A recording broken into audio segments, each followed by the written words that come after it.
How did my acting paycheck go from this to this? Today I'm chatting about how I split up a paycheck as an actor living in LA. So my first and most recent vlog was about how I traveled to Korea for a commercial. And this is the gross amount that I was paid out for the project, which looks pretty decent, but there's actually a lot that goes into this number that I have to take into consideration when I'm depositing that check and breaking it up so that I can live off of it. Some background, I am not a working actor yet, which means that I could not live off of acting alone as of now. I quit my corporate job in December and I was originally planning on taking a break from a corporate job until about now, but I've actually done a pretty decent job of staying afloat and figuring out how to manage my money so that I can extend that a little bit longer. You know, I would say that I've done a pretty decent job of budgeting and making sure that I'm bringing enough income in this year. Also, this is not advice, but this is just what I do personally. So let's get into it. First, once again, this is the gross amount that I brought home from the project, $6,000, which, you know, looks like a pretty decent sum, but there's some things that you have to remember. One, this was a non-union shoot, which means that I'm not gonna be getting any residuals from this.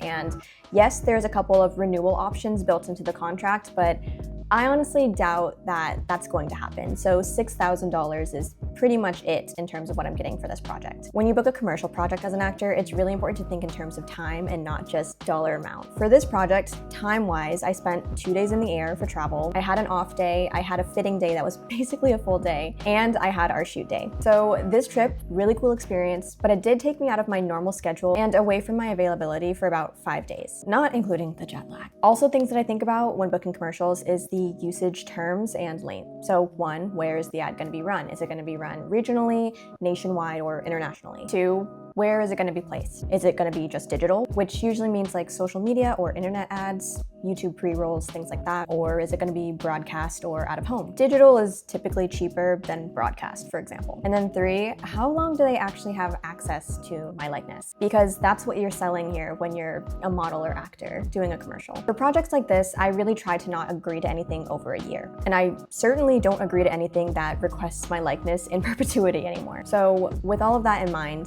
this number seems to be a bit lower, right? It's still exciting, but not as huge. And we haven't even gotten started yet. First slash to my pay cut is my manager's commission. For this spot in particular, my manager negotiated a plus 20% rate on top of the base $5,000 rate that is for me. So the $6,000 comes from my $5,000 plus an additional 20%, which is given to my manager or agent because I am an actor with representation of some sort. He negotiated that, so that is his money now. It's typically called an agency fee, but I'm going through my manager for this project. Having an agency fee is great because your team and reps still get paid without dipping into your rate, which is great. Win-win for everybody. So now we have $5,000 and we have to think about taxes. So as an actor at my level, you're pretty much self-employed, right? So that's how I'm gonna be treating taxes. I go ahead and set aside 30% of all of my acting income for taxes. And once again, that's 30% of my $5,000. The percentages from here on out will be out of my 5K. $1,500 to taxes. Now we have $3,500. Next, I think about my savings. So I actually already have a fully funded emergency fund worth 5 to 6 months of savings. Some people might think that's a little bit too much cash, and I understand why. But this is what makes me feel comfortable right now, all things considered, given my job, how I'm treating work, political climate, I don't know. If I was still trying to fund my emergency savings, I would add about 20% here. But luckily, I'm good on this front, so I'm actually going to invest 20% of my paycheck now. So $1,000 will be put towards my